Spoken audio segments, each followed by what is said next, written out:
Selamat pagi teman-teman. Bisnis skincare di Indonesia saat ini sedang berkembang pesat sampai beberapa brand owner itu atau pabrik makronya melakukan marketing yang berlebihan seperti overclaim. Apa itu overclaim?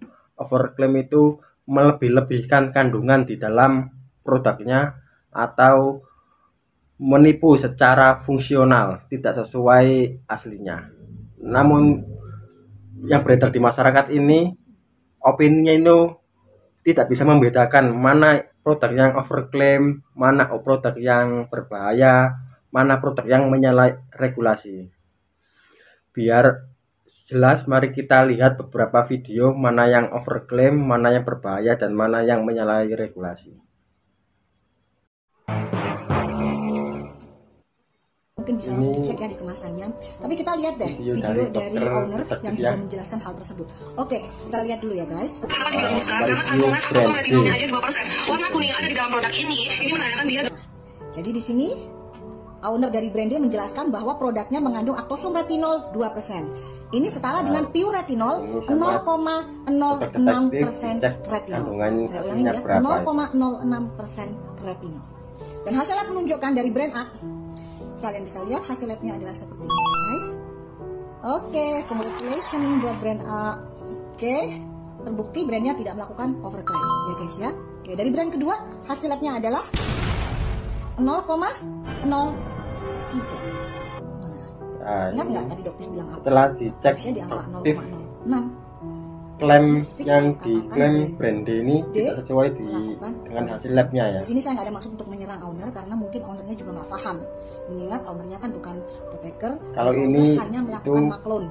Overclaim, berarti overclaim itu melebih-lebihkan atau memanipulasi kandungan yang ada atau fungsional fungsi dari skincare-nya. Badan POM tidak mengizinkan produk skincare Indonesia mana yang overclaim, mana yang berbahaya. Tidak sah konsumen mendapatkan produk kalau ini racikan dengan konsultasi online menggunakan misalnya contoh WA. Ternyata masih banyak ya orang jualan krim polosan regulasi atau racikan. Untuk misalnya skincare dengan etiket biru itu harus dengan konsultasi dokter. Tidak sah hanya sekedar menggunakan aplikasi online atau by chat. Saya akan bahas tentang kalau ini kasusnya ini menyalahi regulasi dan mafia krim obat ilegal. Telemedicine adalah layanan klinis melalui komunikasi digital dan ini harus sudah bagaimana dengan Halodoc dan kawan-kawan. Halodoc itu sudah terdaftar resmi di pemerintah. Kalau di situ ketika kita konsultasi dengan dokter akan kalau memakai aplikasi atau chat yang belum resmi nggak boleh. Dimana kita bisa tebus di apotek-apotek terdekat kita. Ada izin dari pemerintah. Itu juga akan tercatat sehingga data ini terintegrasi dan terlindungi. Ini ibaratnya kita tuh punya medical record. Dan kalau misalnya BPOM itu sewaktu-waktu sidak atau audit di apotek tersebut, itu mereka juga tahu ini obat keras ini keluarnya kemana. Semua obat yang diresepkan oleh dokter itu sudah berizin edar BPOM. Dan di Halodoc ini nggak bisa ya kita minta krim racikan. Jadi kalau ada krim racikan atau krim polosan yang didapat dari WhatsApp ataupun di sosial media ataupun di marketplace, itu ilegal. Kemudian kita bahas tentang etiket biru abal-abal.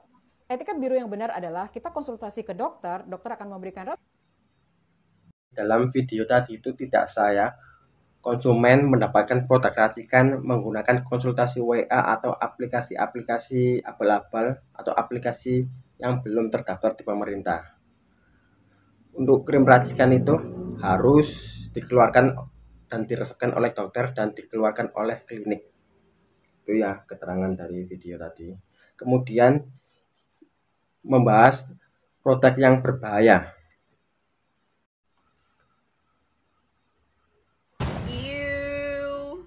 Contoh video dari produk berbahaya. Video ini gue khususkan buat yang masih sering ketipu beli temulawak yang gak BPOM alias bermerkuri. Ini kita bandingin ya, untuk kalian bisa lihat yang mengandung merkuri itu dia susah banget di blendnya, dan ini sama yang BPOM yang membedakan mana produk yang lebih gampang buat mana produk yang berbahaya. Dan ini krim malam yang gak BPOM. Asli ini dari teksturnya juga udah kayak gini, nggak meyakinkan banget. Terus kayak ada grenjel-grenjel gitu di dalamnya. Sumpah takut banget. Takut banget. Bahaya nggak sih? Nah, Lengket ini kalau produk banget. Sumpah, ada merkurinya itu dari teksturnya nah, kalau aja yang The Face guys, sudah teksturnya tuh nggak kayak yang terlihat tadi tuh. atau Teksturnya bisa kayak dirasakan. gini. Gampang banget buat didatainnya. Tuh. Sekarang udah paham kan bedanya? Jadi jangan ketukar lagi ya. Kalau mau beli temulawak yang original itu beli yang dari The Face, bukan yang temulawak ini. Dan perhatikan dia apakah udah ada logo BPOM-nya. Harus kalau beli produk itu harus dicek BPOM-nya ya, BPOM-nya ada atau tidak di kemasannya. Lantas kenapa produk-produk yang overclaim ini bisa laku di masyarakat?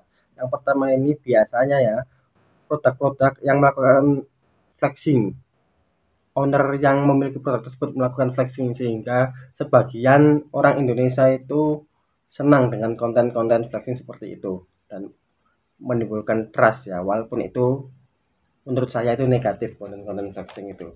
Yang kedua, influencer.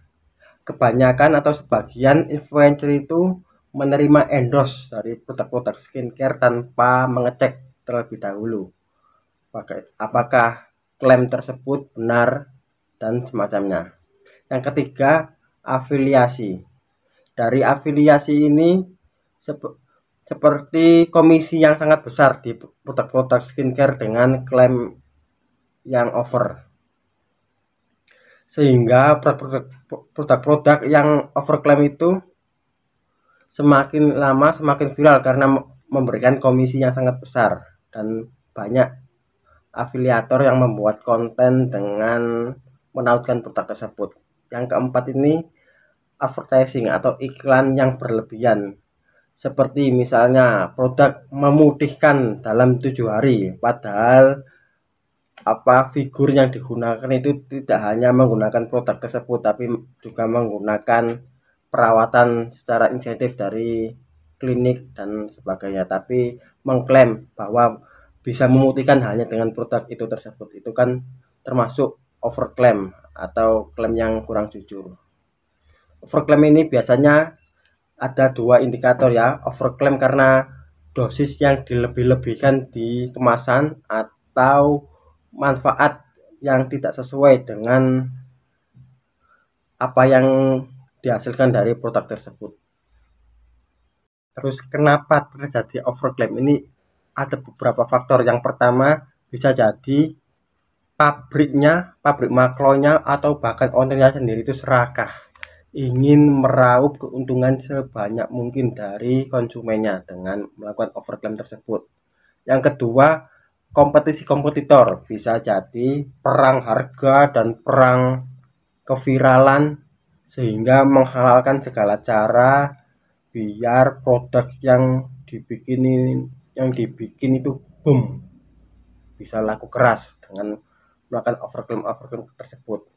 Yang ketiga, bisa jadi owner dari produk tersebut itu kurang paham karena sekarang kan ada sistem maklonnya. Kebanyakan owner skincare itu yang overclaim itu kebanyakan bukan dari dokter atau apoteker. Mereka hanya maklon di pabrik maklon. Bisa jadi kurang paham masalah ingredients.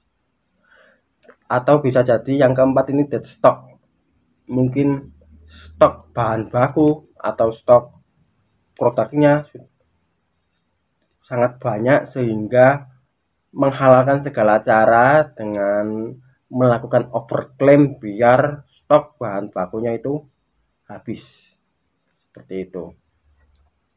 Lantas bagaimana solusinya untuk menangani overclaim tersebut? Ini saran dari saya ya. Yang pertama itu BPOM menampilkan hasil lab.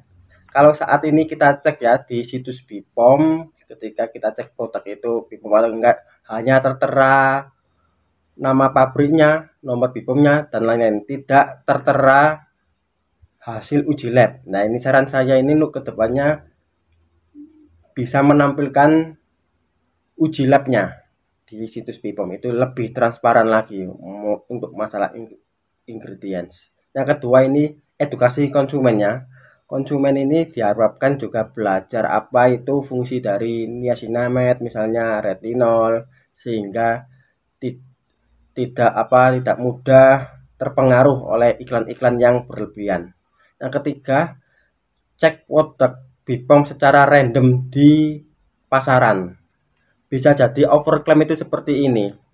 Misalnya ada brand uji lab di BPOM untuk sertifikasi. Bisa jadi produk yang ada di pasaran dengan produk yang diujikan di BPOM itu berbeda. Seperti itu. Jadi BPOM ini harus secara random waktunya untuk mengambil produk yang ada di pasaran terus dites sendiri. Seperti itu ya. Yang keempat ini edukasi influencer dan afiliator.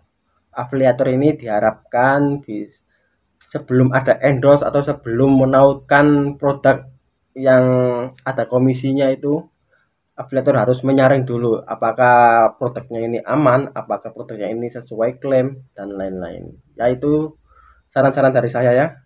Yang ingin membahas tentang bisnis skincare dan lain-lain atau ingin diskusi bisa ketik di kolom komen ya. Terima kasih. Jangan lupa like dan subscribe.